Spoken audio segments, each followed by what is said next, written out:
Hess law of thermodynamics क्या होता है, इसकी एक्सटेंडेड फॉर्म क्या होती है, और इस लॉ को आप कहाँ कहाँ इस्तेमाल कर सकते हो। नमस्ते, मेरा नाम अंकित दलाल है और इस लेक्चर में हम इन्हीं प्रश्नों के उत्तर खोजने की कोशिश करेंगे।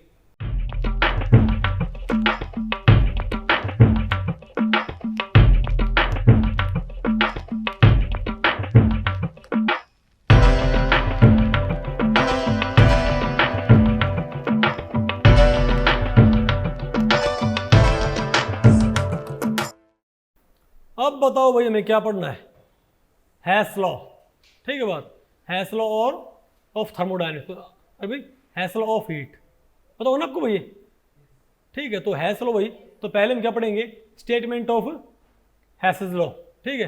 फिर हम क्या पढ़ेंगे भाई, इसको हैसेस लॉ की बजाय वो तो क्या बोलते हैं सिंपली, अरे इसको भाई हैसेस लॉ की बजाय इसको क्या बोल देते हैं, हैस लॉ सिंपली भाई, ठीक है। और फिर हम क्या पढ़ेंगे, extension of Hess's law to free energy and entropy. और फिर बताओ हम क्या पढ़ेंगे, एप्लीकेशंस ऑफ हैसेस लॉ, ठीक है बात। तो पहले बताओ हम क्या पढ़ते हैं, statement of Hess's law of thermodynamics, कि हैसेस लॉ क्या बोलता है भाई। हैसेस लॉ ये बोलता है, हैस लॉ ये बोलता है कि कोई रिएक्शन एक स्टेप में हो या मल्टीपल स्टेप्स में हो, कोई रिएक्शन में क्या हो, अगर ए से क्या बने बी, और बी से क्या बने सी, और सी से क्या बने डी, और डी से क्या बने ई, और ई से क्या बने एफ। बोलो भाई, और अगर ए से सीधे क्या बन जाए एफ। तो अगर मैं भाई, अगर मैं इसको बोलूं डेल्टा एच, और इसको मैं क्या बोलूं डेल्टा, इसको बोलूं डेल्टा एच, इसको मैं क्या बोलूं डेल्टा एच फोर, इसको क्या बोलूं डेल्टा एच फाइव, और इसको मैं बोलूं सिंपली डेल्टा एच ओवरऑल। बोलो भाई, नहीं समझे बात, तो क्या होगा बताओ, तो डेल्टा एच ओवरऑल क्या होगा हमेशा, delta H one, delta H two, delta H three, delta H four, delta H five, इन सभी रिएक्शंस के हीट के सम के बराबर है। मतलब कोई रिएक्शन भाई एक स्टेप में हो या मल्टीपल स्टेप से कोई फर्क नहीं पड़ता।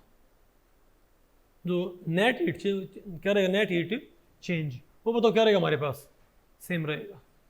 नहीं मतलब आपको पहले पड़ी, आप इसे कुछ ऐसे ही मान लो भाई, जैसे नहीं वो क्या होता है डिस्प्लेसमेंट, क्या भाई डिस्प्लेसमेंट, एक पॉइंट से बी पॉइंट आप यहां से आओ या यहां से आओ या यहां से आओ या यहां से घूम फिर के आप यहां पर आ गए। अगर ए और बी पॉइंट ये हैं तो दूरी बेशक क्या अलग अलग, लेकिन भाई ओवरऑल डिस्प्लेसमेंट करेगा यहाँ पर, हर केस में सेम रहेगा। नहीं बात आपको पहले पड़ी क्या, और भाई इसकी वजह क्या होती है, क्योंकि इंथैल्पी क्या होता है एक, बोलो भाई इजंट इट, अरे भाई नहीं बात आपको पहले पड़ी क्या, इंथैल्पी क्या एक स्टेट फंक्शन, इसीलिए भाई आप इसके ऊपर ये क्या बोलते हैं अप्लाई कर सकते हो। आसान है कि मुश्किल भाई, नहीं है ना आपको ये, ओके। तो ये बताओ क्या है आपका हैसेस लॉ, ठीक है। और आप भाई नहीं पहले पड़ेगा आपको ये, ओके। अब आप ये बताओ भाई, अब आप ये बताओ, तो ये आपको वही मालूम पड़ेगा आपको ये कि एक स्टेप में हो चाहे क्या हो मल्टीपल स्टेप्स में, इससे कोई फर्क नहीं पड़ता, ठीक है। अब बताओ भाई, अच्छा extension of Hess's law to free energy and entropy. तो भाई और मैं आपको बताऊं, हालांकि हैसेस लॉ भी होता किसके लिए मेनली, बताओ इसको भाई हम बाकायदा अप्लाई करेंगे आगे, ठीक है। हैसेस लॉ वैसे होता किसके लिए, इंथैल्पीज के लिए, तो बोलो भाई, लेकिन क्योंकि इंट्रोपीज और फ्री एनर्जीज ये भी क्या होती हैं स्टेट फंक्शन। अरे भाई डेल्टा जी भी क्या होता है, डेल्टा जी भी क्या होता है स्टेट फंक्शन, और डेल्टा जी भी क्या होता है, और डेल्टा एस भी क्या होता है इंट्रोपी का स्टेट फंक्शन। वही आपको पता है, इन फ्री एनर्जी और इंट्रोपी दोनों ही क्या होती हैं स्टेट फंक्शन। तो इनके ऊपर भी आप क्या लगा सकते हो, हैस लॉ।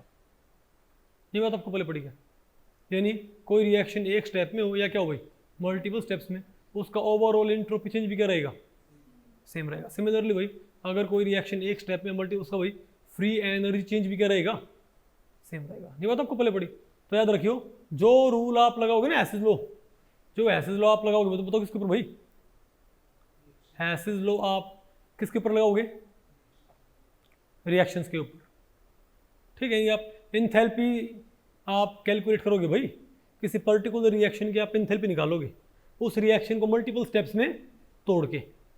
अगर भाई एक रिएक्शन एक स्टेप में ना होकर क्या होती है, मैनी स्टेप्स, तो आप मैनी स्टेप्स की इंथैल्पी चेंजेस जोड़ देते हो, क्या आ जाएगी, गिवन रिएक्शन का इंथैल्पी चेंज। और अगर आप मैनी स्टेप्स का एंट्रोपी चेंजेस आप क्या करोगे, जोड़ दोगे, तब बताओ आपको क्या मिल जाएगा, बोलो भाई, entropy change of overall reaction. लेकिन भाई ध्यान रखियो, मैं आपको बताऊं, क्योंकि यहाँ पर जो इंट्रोपीज हैं वो एब्सोल्युटली हम कैलकुलेट कर सकते हैं, तो यहाँ पर हम डेल्टा, हम यहाँ पर फॉर्मेशन की हम किसी रिएक्शन के लिए इंथैल्पी चेंज फॉर्मेशन से ना निकाल के, वहाँ पर तो क्या होता था भाई मैं एब्सोल्यूट इंथैल्पी से निकालते, हम तो क्या करते हैं इंथैल्पी ऑफ, भाई इंथैल्पी की किसी रिएक्शन की इंथैल्पी चेंज निकालते कैसे हैं, summation enthalpy product enthalpy of reactants. लेकिन आपको पता है भाई कि इनको एब्सोल्युटली निकालना क्या थोड़ा सा मुश्किल है, तो हम क्या कर लेते हैं, इंथैल्पी ऑफ फॉर्मेशन लिख लेते हैं। क्या, अरे बोलो भाई किसी रिएक्शन की इंथैल्पी होती है तो क्या, वैसे किसी रिएक्शन की इंथैल्पी क्या होती है, HP माइनस HR। किसी रिएक्शन की इंट्रोपी क्या होगी, अरे SP minus SR, isn't it. तो भाई जो एक रिएक्शन है A टू D, ये हुई है A to B, B to C and C to D। तो बस स्टेप क्या है, 1 2 और 3 स्टेप, ये क्या है नेट स्टेप, नहीं आएगा आपको। तो अब क्या करो, आप कहोगे इस रिएक्शन का इंथैल्पी चेंज क्या होगा, इन 3 रिएक्शन के इंथैल्पी चेंज के बराबर आएगा, नहीं बात आपको पहले पड़ी क्या, मैं बोलो भाई। लेकिन भाई मैं आपको बताऊं किसी रिएक्शन का, तो अगर आपने इस रिएक्शन की आपने क्या निकालनी है, इंथैल्पी चेंज, आप क्या करोगे, इसकी इंथैल्पी और माइनस इसकी इंथैल्पी करोगे। लेकिन इसकी इंथैल्पी निकालना क्या होता है बहुत मुश्किल, सिमिलर इसकी इंथैल्पी निकालना बहुत मुश्किल है। तुम क्या करेंगे, हम इंथैल्पी ऑफ बी ना लिखें, हम enthalpy of formation of B में से क्या घटा देंगे, enthalpy of formation of A, यानी इंथैल्पीज यूज ना करके हम क्या कर लेते हैं, इंथैल्पी फॉर्मेशन। तो याद रखियो भाई, इसी की काउंटर पार्ट, क्योंकि इनको निकालना मुश्किल होता है, इसीलिए डेल्टा एच रिएक्शन की हम कैसे निकाल लेते हैं, बोलो भाई बताओ, डेल्टा एच, बोलो भाई फॉर्मेशन किसकी, प्रोडक्ट की, और delta H formation of reactant, enthalpy formation of product, enthalpy formation of reactants, पता होगा ना आपको भाई। लेकिन एंट्रोपीज तो एब्सोल्युटली कैलकुलेट की जा सकती हैं using third law of thermodynamics. भाई ये हमने आपको सारा कुछ पढ़ाने के बाद ही क्यों पढ़ाया, थर्ड लॉ पढ़ाने के बाद, क्योंकि वहाँ से आपको मालूम है कि हम क्या कैलकुलेट कर सकते हैं, एंट्रोपी, इजंट इट।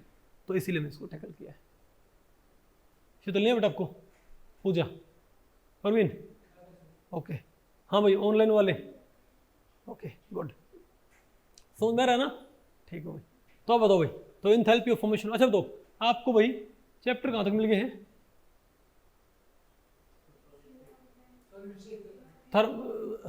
थर्मो के आपको वॉल्यूम, और भाई एडवांस्ड फिजिकल केमिस्ट्री वॉल्यूम 1 में पहला चैप्टर मिल गया,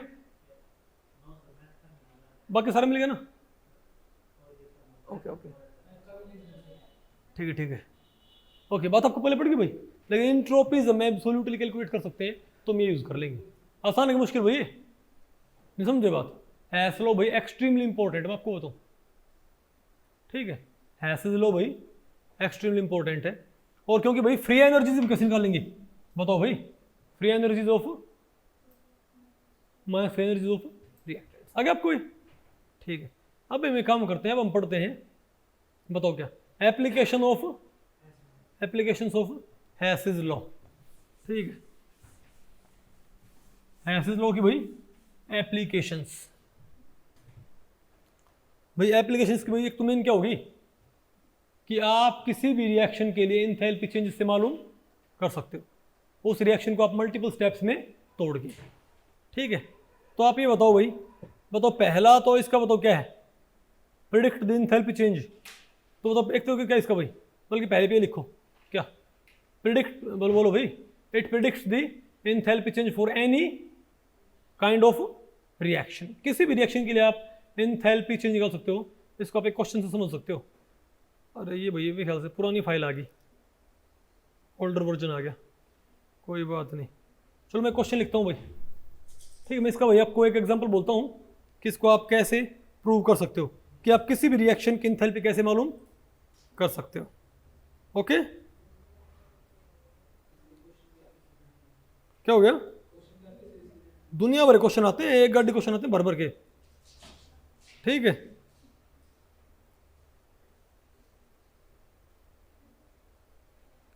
आप ये बताओ भाई,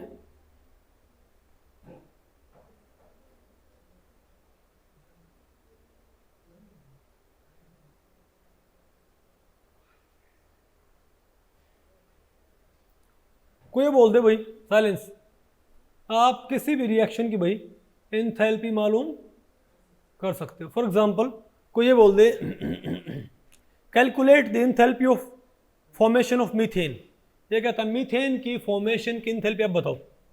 ठीक है, मीथेन की फॉर्मेशन की एंथैल्पी आप बताओ भाई। तो देखो जब भी ये बोले ना कि इसकी फॉर्मेशन की एंथैल्पी, मतलब कोई भी रिएक्शन बोले, ये पहले आपने वो रिएक्शन लिख लेनी है।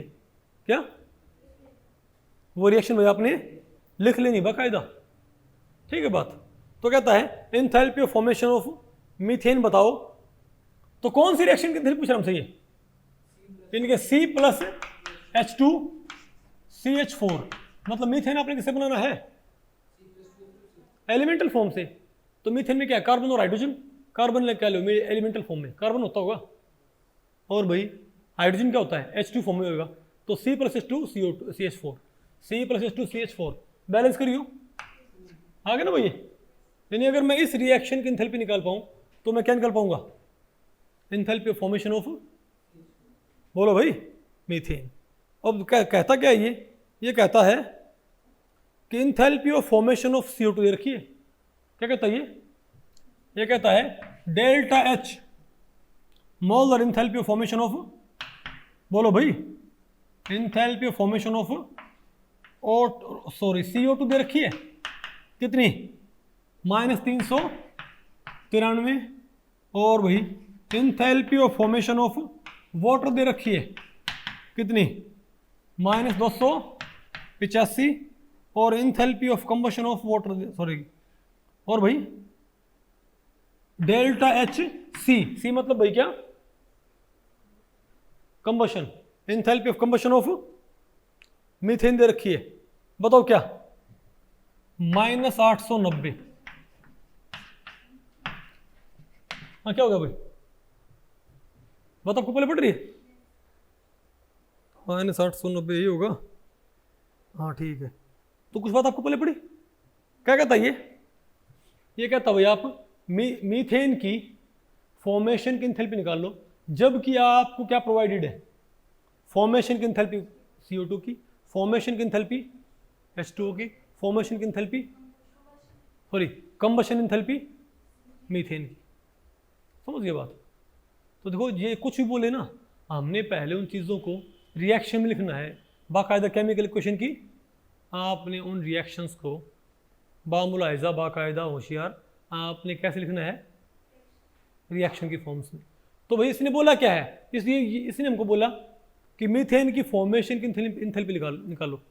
तो हमने पहले मीथेन की फॉर्मेशन की रिएक्शन लिखी, क्योंकि भाई हैस लॉ में मैं रिएक्शंस की एंथैल्पी निकालता हूँ। इसकी भाई वो रिएक्शन चाहे कैसी भी हो, फॉर्मेशन की हो, कंबशन की हो, न्यूट्रलाइजेशन की हो, कोई भी रिएक्शन हो भाई, एनी टाइप्स ऑफ रिएक्शन। नहीं समझे बात? तो इसने क्या बोला मुझे भाई कि मीथेन की फॉर्मेशन की एंथैल्पी निकालो। तो मैंने ये भी कैसे लिख लिया? In form of equation. फिर क्या बोलता है ये? क्या प्रोवाइडेड है?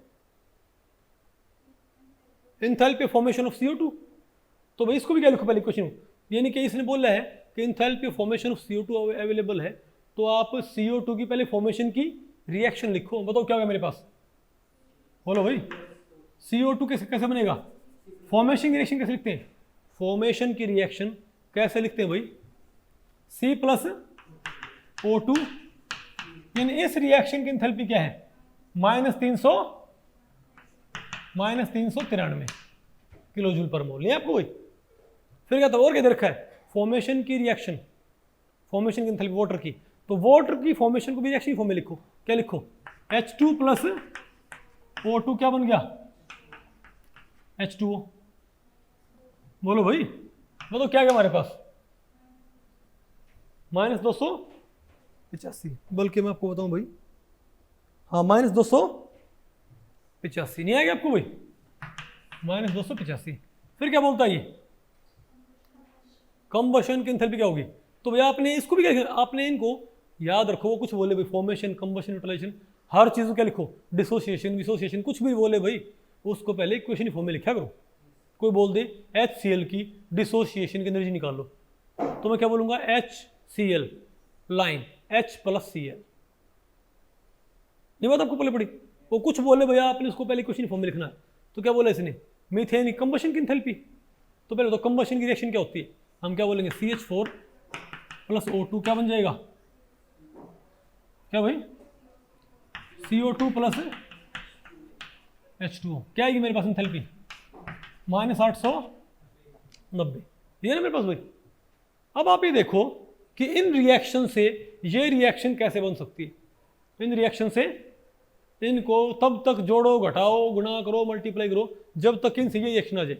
तो करते क्या है बताओ भाई, करते क्या है, आप ये देखो रिक्वायर्ड इक्वेशन में कार्बन के कितने मोल हैं, एक, कहाँ है, लेफ्ट, भाई कार्बन के क्या है, 1 मोल है, लेफ्ट में है। यहां कहीं कार्बन क्या आपको 1 मोल नजर आ रहा है कहीं, बिल्कुल, कहाँ है भाई, रिएक्शन में। तो रिएक्शन में ऐसे लिखो, नहीं आएगा आपको, लेफ्ट में नहीं है, ये कहाँ है, नहीं बात आपको पहले पड़ी, इसको लेफ्ट में रखो, ठीक है। फिर बताओ भाई वाटर की मुझे क्या चाहिए, 2 मोल, आपको कहीं वाटर के 2 मोल नजर आ रहे हैं, सॉरी हाइड्रोजन के, क्या आपको H2 के 2 मोल नजर आते हैं, आपको भाई 1 मोल तो है, और लेफ्ट में हमको 2 मोल चाहिए, लेफ्ट में चाहिए, हैं कितने, किसी 1 मोल है, लेफ्ट में तो है लेकिन 1 मोल है। तो अगर मैं किस रिएक्शन को 2 से मल्टीप्लाई कर दूं, बोलो भाई, और लेफ्ट में रखना ना हमने भाई, नहीं समझे बात, तो क्या करूं मैं, इसको क्या करूं, तो क्वेश्चन 2 को अगर मैं क्या करूं बताओ, 2 से मल्टीप्लाई, तो क्या हो जाएगा, 2 2, अरे इसको बैलेंस तो पहले, अरे H2 + हाफ O2 था ये, H2 प्लस, अरे इसको बैलेंस करना था आपने, H2 + हाफ O2 क्या था, अरे भाई H2 + हाफ O2 क्या था हमारे पास, H2O, ठीक है बात। तो 2 से मल्टीप्लाई करो, तो यहाँ पर क्या जाएगा हमारे पास, 1 आ जाएगा, और यहाँ क्या जाएगा, 2, नहीं बात आपको पहले पड़ी। लेकिन भाई इसको भी अपने क्या करना पड़ेगा, 2 से मल्टीप्लाई, अरे इसकी हीट को भी। अब बताओ भाई, अब रिक्वायर्ड इक्वेशन में क्या है, पहली में क्या, 1 मोल कार्बन चाहिए लेफ्ट में है, 2 मोल हाइड्रोजन लेफ्ट में, 2 मोल हाइड्रोजन लेफ्ट में हो गए, ठीक है। अब मुझे राइट में क्या चाहिए, 1 मोल मीथेन, 1 मोल मीथेन है तो सही, कहिए ना, लेकिन कहाँ है, लेफ्ट में। तो इसको राइट में कैसे लेके जाऊं, इसको क्या करूं, सब्ट्रैक्ट। अब सब्ट्रैक्ट करने का मतलब क्या है, यानी कि -3, यानी कि फर्स्ट प्लस दूसरी का 2 गुना -3 करना पड़ेगा आपको, क्या माइनस इक्वेशन 3, तो माइनस बताओ कैसे करेंगे, बोलो भाई बताओ क्या करो, इसको फ्लिप कर दो, नहीं बात आपको पहले पड़ी। अब यहां बताओ क्या हो जाएगा, अरे उसको मैं बैलेंस नहीं किया था, उसको बैलेंस कर लियो, बताओ क्या थी हमारे पास, ये CH4 +, अरे हमारे पास रिएक्शन ठीक है, बताओ भाई CH4 + क्या थी, 2O2, और क्या हो जाएगा, CO2 + H2, बैलेंस हुई क्या, नहीं प्लस 2H2 आएगा, है ना 2H2, अरे बैलेंस करने आपको सिखा तो रखी है, आप अच्छे तो हैं, ठीक है। इसको फ्लिप करना पड़ेगा, तो CO2 और 2H2 आया आ जाएगा, उस साइड कौन आ जाएगा बताओ भाई, नहीं बात आपको पहले पड़ी। अब बताओ, तो CO2 +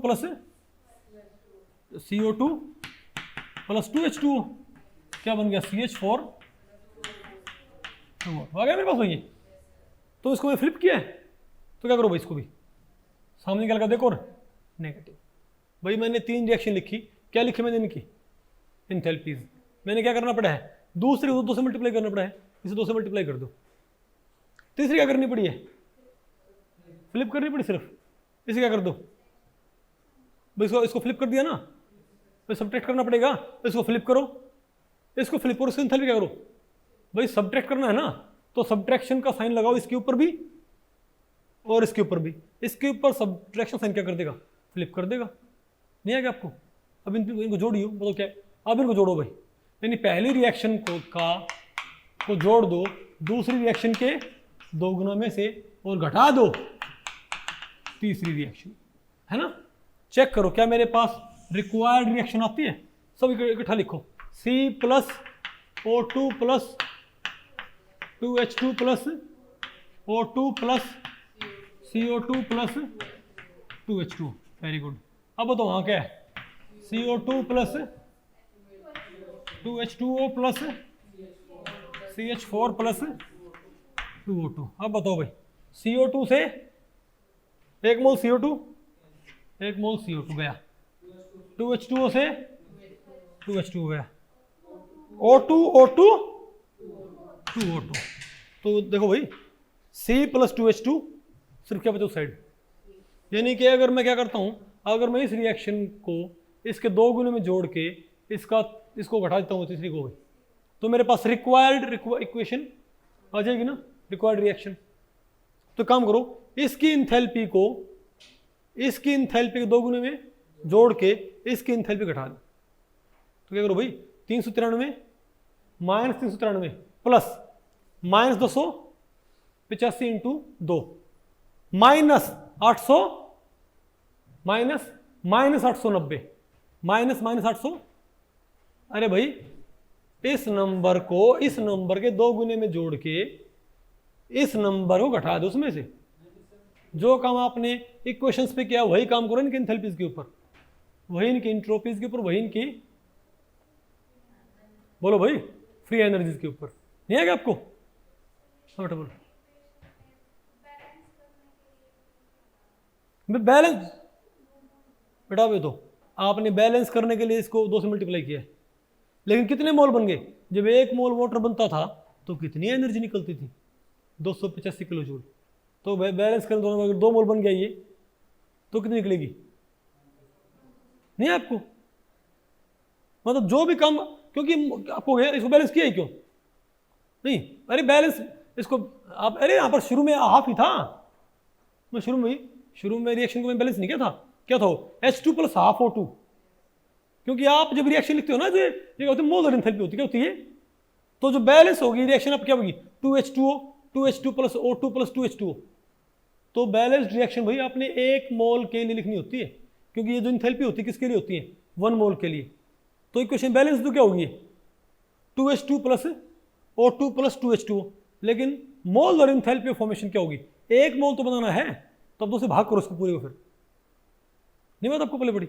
आप इक्वेशन बैलेंस करने के बाद ये जरूर देख लियो कि उसका 1 मोल बनता हो। क्या बनता हो उसका? 1 मोल। अगर 1 से क्या बन रहा है? ज्यादा मोल, तो उसको किसी नंबर से भाग करो, 1 मोल बनाओ उसको। यहां पर सारी रिएक्शन क्या लिखनी चाहिए शुरुआत में? 1 मोल के लिए। क्या भाई नहीं आएगा आपको? ये पक्का क्या भाई आपको?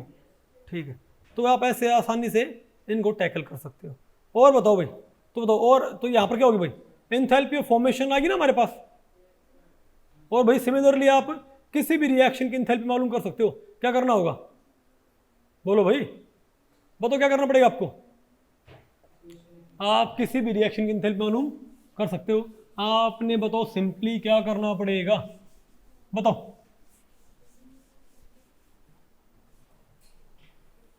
क्या भाई, बताओ आपने सिंपली क्या करना पड़ेगा? भाई रिएक्शन लिखी, उसे क्या कर लियो? बैलेंस कर लियो। आसान तो है बिल्कुल, isn't it? आपको 4-5 इक्वेशन दी मिलेंगी, एक इक्वेशन और होगी भाई। तो जो गिवन इक्वेशन है उनसे क्या करो आप, ये देखो उन गिवन इक्वेशंस को कैसे जोड़े घटाएं कि रिक्वायर्ड इक्वेशन के कंटेंट आ जाए। गिवन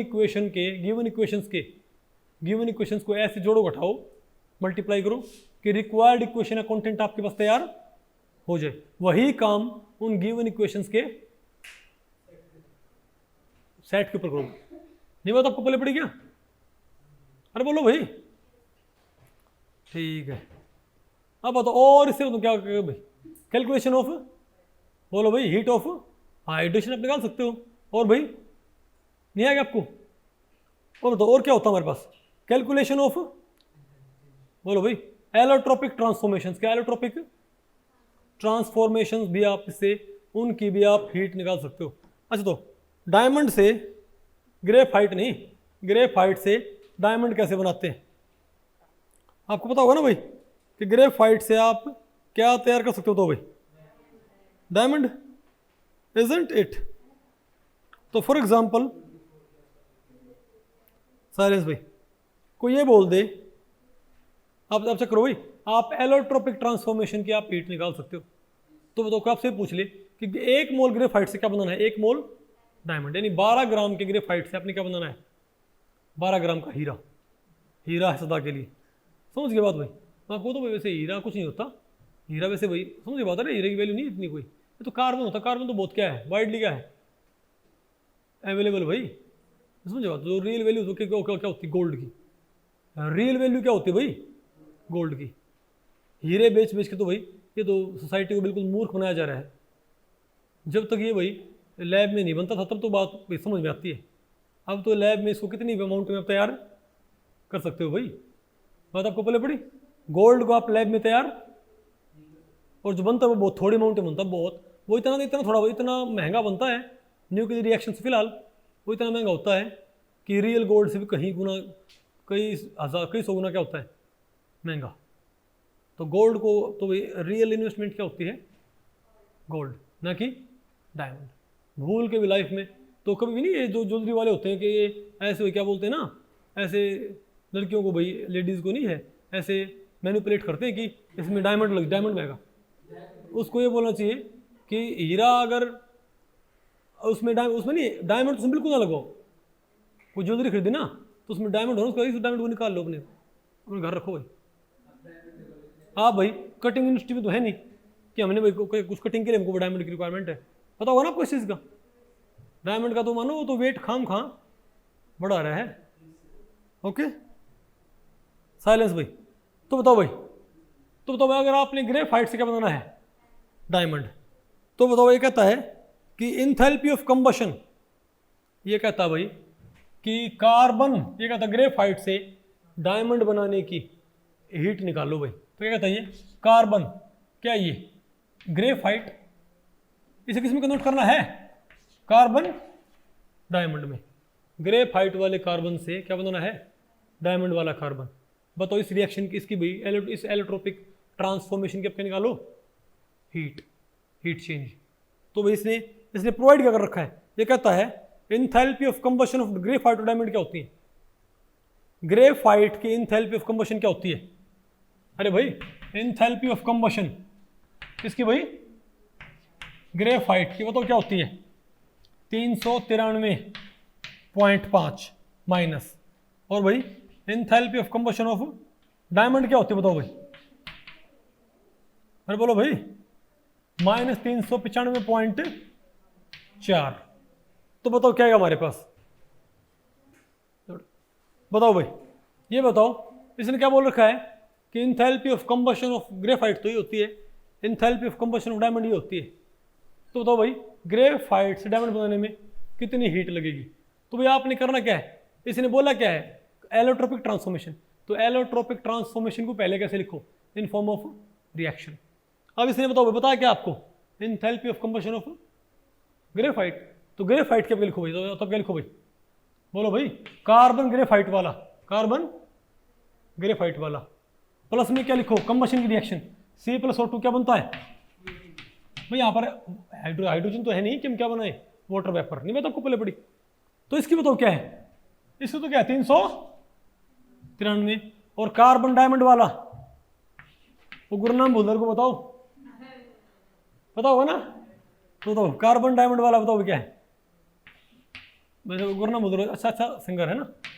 तो कार्बन डायमंड तो क्या है प्लस O2, बताओ क्या है मेरे पास ये CO2, तो इसकी क्या है ये वाली।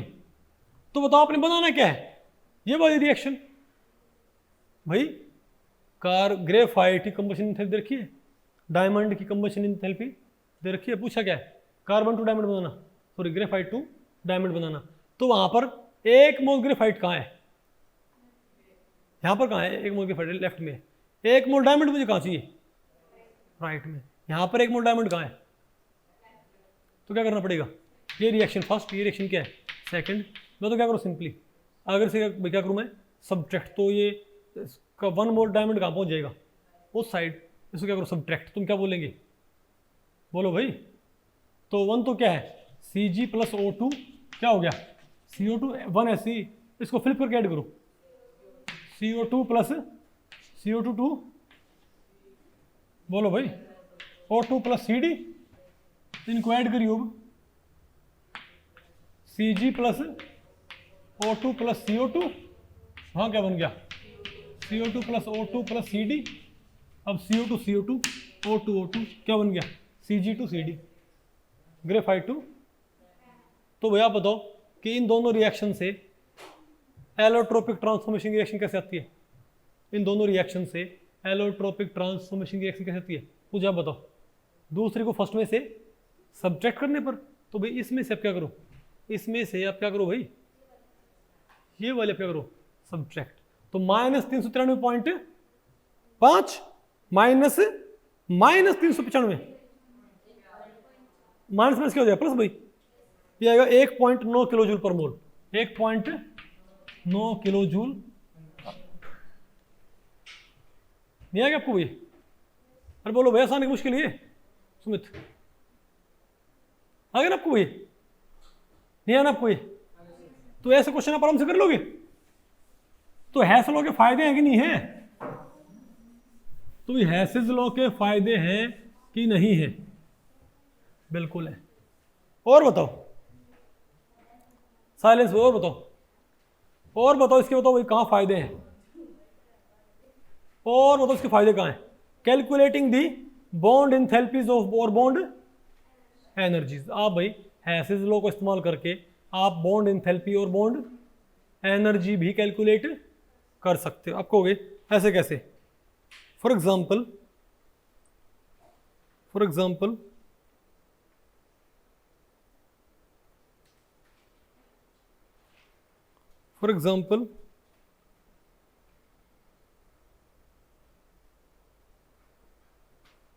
ओके साइलेंस, ये कहता है भाई, ये कहता है कि HCl की बॉन्ड डिसोसिएशन एनर्जी निकालो। क्या ये कहता भाई, क्या कहता है ये, डेल्टा H बोलो भाई BD मतलब क्या भाई, बॉन्ड डिसोसिएशन एंथैल्पी। अरे भाई बॉन्ड एंथैल्पी नहीं आपका क्या, अगर इसका सिंपली डेल्टा H B बोल सकते हो, बॉन्ड एनर्जी और बॉन्ड एंथैल्पी, ठीक है। लेकिन इसे क्या बोला है, आप HCl की बॉन्ड डिसोसिएशन एनर्जी निकालो या बॉन्ड एंथैल्पी, पता होगा ना कोई। अरे बॉन्ड एनर्जी क्या होती है, energy required, energy released during the formation of one mole of bond, या एनर्जी भाई बॉन्ड एनर्जी दोनों टर्म्स में होती है, एक तो क्या डिसोसिएशन टर्म में, एक भाई फॉर्मेशन के टर्म में। 1 मोल ऑफ बॉन्ड बनने पर जो हीट निकली उसे क्या बोलते हैं, बॉन्ड एनर्जी फॉर्मेशन की। और भाई 1 मोल ऑफ, बोलो भाई 1 मोल ऑफ बॉन्ड टूटने पर जो हीट निकली उसे क्या बोलते हैं, समझ की बात। तो इसने क्या बोला आपको कि आप बताओ बॉन्ड डिसोसिएशन एनर्जी बताओ किसकी, HCl की, किसकी भाई HCl की बॉन्ड डिसोसिएशन एनर्जी बताओ, जबकि H2 की बॉन्ड डिसोसिएशन, तो बताओ क्या कहता है ये, delta H bond dissociation energy H2 की दे रखी है कितनी 430, कितनी भाई 430, डेल्टा H Cl2 की, और बॉन्ड एंथैल्पी Cl2 ही क्या है, Cl2 ही क्या है 242 क्या है, और भाई डेल्टा H फॉर्मेशन की क्या भाई, डेल्टा H HCl की फॉर्मेशन एनर्जी दे रखी है, बताओ क्या -91। ये सब क्या भाई किलो जूल पर मोल में है, क्या किलो जूल पर मोल में। कुछ बात आपको पहले पड़ रही है, क्या कह रहा है एग्जामिनर भाई, बताओ क्या कह रहा है एग्जामिनर क्या बोल रहा है भाई। अगर उसने क्वेश्चन लिख रखी हो ऑलरेडी तो बल्ले बल्ले है, ये क्वेश्चन ना लिखी हो, उसने क्या बोल दिया कि HCl की बॉन्ड डिसोसिएशन एनर्जी निकालो, समझ गई बात। जबकि आपको गिवन है H2 की बॉन्ड डिसोसिएशन एनर्जी, Cl2 की बॉन्ड डिसोसिएशन एनर्जी, और भाई HCl की फॉर्मेशन एनर्जी। ठीक है, तो जो बोला हो ना तो करते क्या इसमें, तो सिंपल भाई रूल होता है, जो पूछ रखा है और जो बता रखा है सबको पहले इक्वेशन फॉर्म में लिखो। पहला रूल होता है ये भाई। क्या पूछा इसने, पूछा क्या शुभ, किसकी, तो पहले HCl की डिसोसिएशन की रिएक्शन लिखो।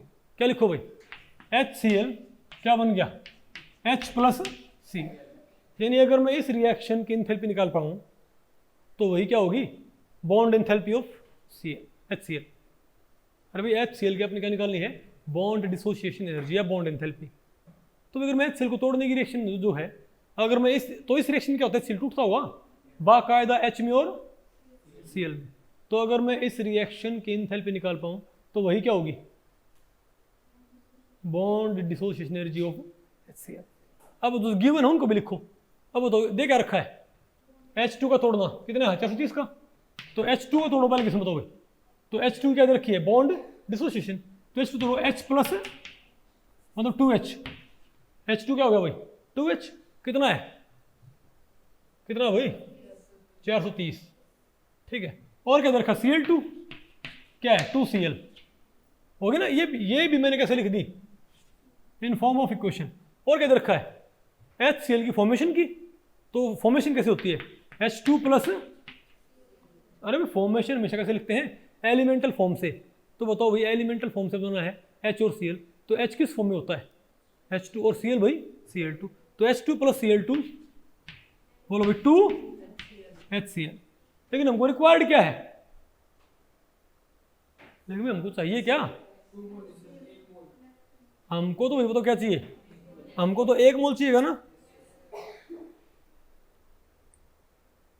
नहीं बताओ आपको पहले पड़ी, अरे बोलो भाई, तो उसको पहले आप इसको भाई क्या करो, हालांकि बैलेंस्ड है, हालांकि ये बैलेंस्ड, चलो भाई काम करो, आप ना फॉर्मेशन लिखो। क्या लिखो भाई, सॉरी क्या बताओ बेटा, इसको फॉर्मेशन की फॉर्म में लिखो, लिख दिया ना H2 प्लस Cl2 क्या बन गया HCl। पहले क्या करो, इसको बैलेंस, होगी बैलेंस। लेकिन भाई ये क्या दे रखी है, मोलर एंथैल्पी ऑफ फॉर्मेशन, तो 1 मोल के लिए है तो इस 2H को अपने 1 करना पड़ेगा, तो 1 यहां से नहीं होगा भाई, इस पूरी को 2 से भाग कर दो, अपने आप क्या हो जाएगा, बोलो भाई, नहीं आएगा आपको, ठीक है। अब बताओ भाई, अब ये देखो ये 3 इक्वेशन दे रखे, ये निकालनी है, तो इनके ऊपर मैं क्या करूं कि ये बन जाए। HCl कहां रिक्वायर्ड, मुझे 1 मोल HCl कहां चाहिए, लेफ्ट में चाहिए ना, है कहां पर, तीसरी में राइट में है, तो तीसरी क्या करनी पड़ेगी, सब्ट्रैक्ट, यानी कि -3rd। पहली बात क्या होगी, -3rd। अब बताओ 1 मोल क्या चाहिए मुझे, H, मैंने 1 मोल क्या चाहिए भाई, H, यहां पर कितने मोल H है भाई, 2 मोल H है, मुझे चाहिए 1 मोल H, और कहां चाहिए, राइट में ही है। तो भाई इसको क्या करना पड़ेगा आपको, भाई ये जो राइट में हो उसको ऐड करते हैं, जो राइट में चाहिए राइट में ही हो उसको ऐड करते हैं, तो ये कहाँ है, राइट में ही चाहिए, राइट में ही है, तो ऐड करना पड़ेगा।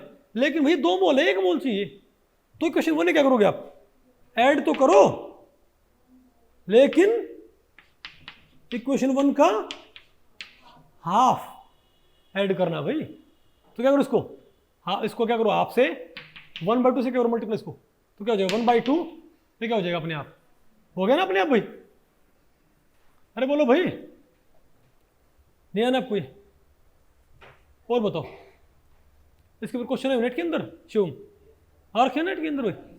अब बताओ Cl2 क्या हो गया, 2HCl, मुझे 1 मोल Cl कहाँ चाहिए, राइट में है, लेकिन 2 है, पूरी को 1 2 से भाग कर दो, तो 1/2 हो गया ना एक अपने आप। तो बताओ मैंने क्या किया भाई, मैंने इक्वेशन 1 को क्या करो, 2 से भाग, और 3rd क्या करो, सब्ट्रैक्ट। तो क्या करेंगे हम क्या बोलेंगे, हमारे पास ये क्वेश्चन कैसे आएगी बताओ, तो प्लस में क्या करना है, हाफ ऑफ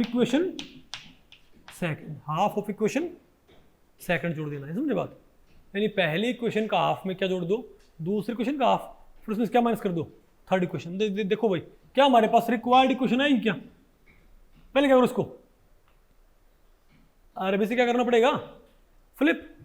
मतलब क्या मेरे पास है 1/2 H2 क्या बन गया H, 1/2 Cl2 क्या बन गया Cl।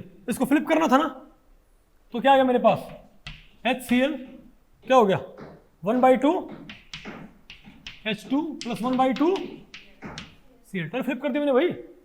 तो मैंने इक्वेशन 1 को हाफ से डिवाइड, सेकंड को हाफ से डिवाइड और थर्ड को मैंने क्या कर दिया फ्लिप, यानी सब्ट्रैक्ट कर दिया।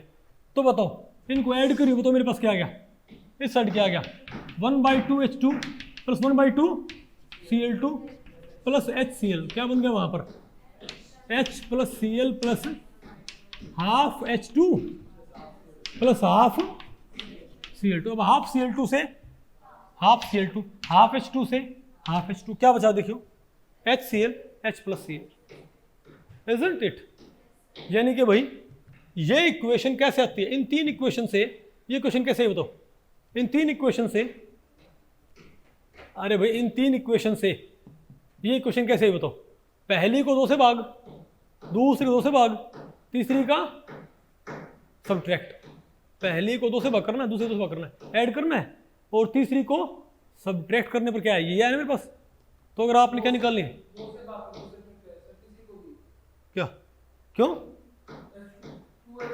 वो HCl की भाई वो बैलेंस करने में क्या था 2H लाया था, लेकिन इंथैल्पी ऑफ फॉर्मेशन ही क्या दे रखी है, एक ही दे रखी भैया। तो बैलेंस करके पहले क्या बना लो इसको,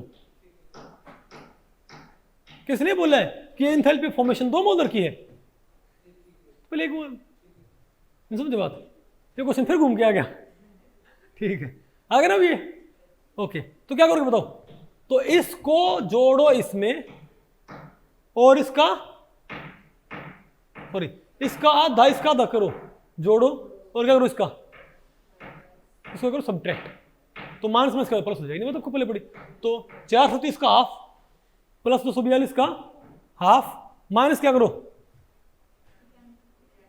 -91 सॉरी -91 प्लस हो जाएगा ना, नहीं ना आपको ये 427 किलो जूल पर मोल। तो आप देखो भाई इसका कितना फायदा है हैश लॉ का, है ना भाई, हैश लॉ फायदा ही फायदा है, इजंट इट। अरे बोलो भाई नहीं आपको आया, मिटा दे इसको, ओके। तो ऐसे क्वेश्चन आप आराम से कर लियो, ओके ठीक है। तो भाई इस लेक्चर में इतना ही। अगर इस लेक्चर के बारे में आपके कुछ प्रश्न या सुझाव हैं तो आप मुझे नीचे कमेंट सेक्शन में पूछ सकते हैं, मैं उनके उत्तर देने की पूरी कोशिश करूंगा। तो भी ठीक है, मिलते हैं अगले लेक्चर में, तब तक के लिए नमस्ते।